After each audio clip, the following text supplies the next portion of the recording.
सरहद तुझे प्रणाम, सरहद तुझे प्रणाम, सरहद तुझे प्रणाम, सरहद तुझे प्रणाम, सरहद तुझे प्रणाम, सरहद तुझे प्रणाम।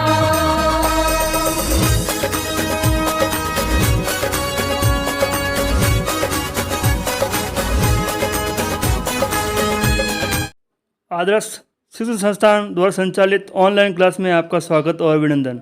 आज हम कक्षा चतुर्थी विषय पर्यावरण अध्याय 14 फसलों के प्रकार भाग 1 कालांश 22 के बारे में अध्ययन करेंगे। जैसा कि पाठ का नाम है फसल। फसल मनुष्य अपने फायदे के लिए जिन पेड़ पौधों का उत्पादन एक योजना के अनुसार करता है और खाद्य आवश्यकताओं की पूर्ति करता है वह फसल होती है। आरंभ में वह अपने अनुभव के आधार पर उगी हुई वनस्पतियों एवं पेड़ पौधों से भोजन प्राप्त करता है। लोग आर्थिक आधार पर या लाभ कमाने की दृष्टि में भूमि में उगने वाले सभी पौधों का वर्गीकरण विभाजित किया गया है।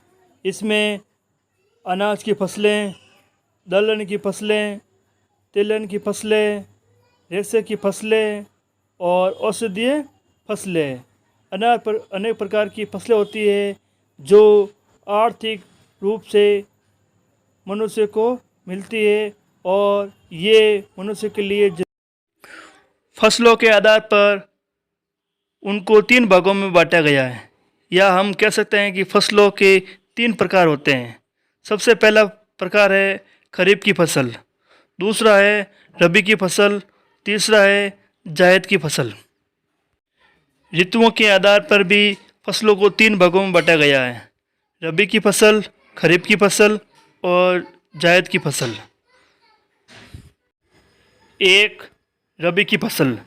रबी की फसल अक्टूबर व नवंबर में बोई जाती है और मार्च और व अप्रैल में काटी जाती है और इनकी जो प्रमुख फसलें होती है वह है गेहूँ, जौ, चना, मटर, सरसों, मसूर आदि है। 2 नंबर है खरीफ की फसल। खरीफ की फसल जून व जुलाई में बुआई की जाती है और अक्टूबर और नवंबर में कटाई की जाती है और उनकी प्रमुख फसलें हैं चावल, ज्वार, बाजरा, मक्का, तिल, मूंगफली आदि हैं। इसी प्रकार तीसरा है जायद की फसल। ये मार्च व अप्रैल में बुआई की जाती है और जून व जुलाई में इसकी कटाई की जाती है। इनकी जो प्रमुख फसलें हैं वह है तरबूज, खरबूज, ककड़ी, खीरा एवं अन्य सब्जियां आदि हैं। वर्ष के आधार पर हम फसलों को 2 भागों में बांटते हैं। सबसे पहला है 1 वर्षीय फसलें। इस वर्ग की फसलें बुनाई से कटाई तक 1 वर्ष में इससे कम समय में अपना जीवन पूर्ण कर लेती है।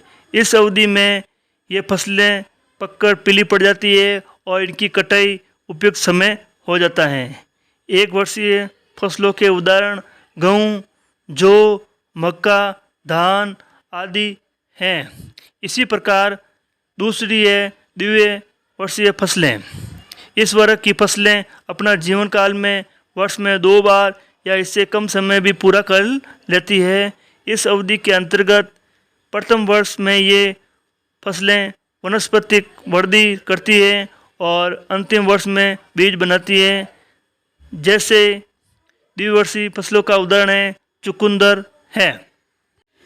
इसी प्रकार फसलों के लिए अनेक प्रकार के प्रबंध करना बहुत आवश्यक है। इसमें सिंचाई प्रमुख है। सिंचाई प्रबंधन हमारे देश में वर्षा असमान और अनिश्चित होने के कारण उगाई जाने वाली फसलों का संपूर्ण जल मांग की पूर्ति नहीं हो पाती है। अनेक प्रकार के विकल्प के अनुसार कृत्रिम रूप में फसल में जल देने का कार्य अधिकतम उत्पादन के लिए आवश्यक हो जाता है।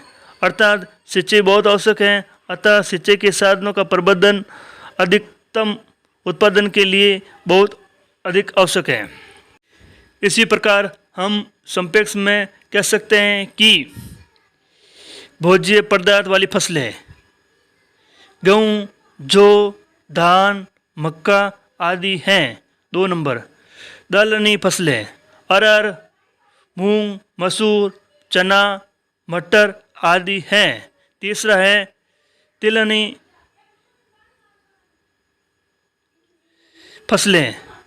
तिलहनी फसलें सरसों, सूरजमुखी, कुसुम, मूंगफली, तिल, सोयाबीन आदि हैं।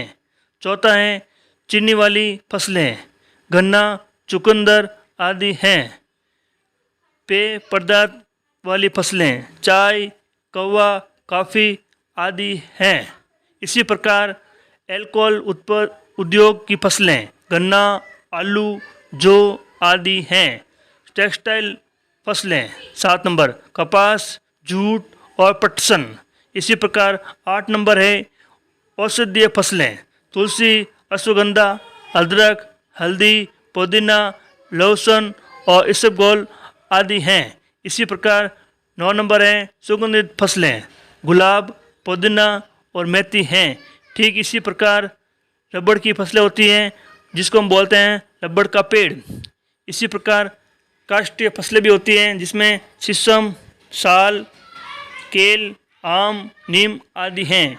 ठीक उसी प्रकार कागज एवं गत्ता वाली फसलें धान और पॉपुलर आदि।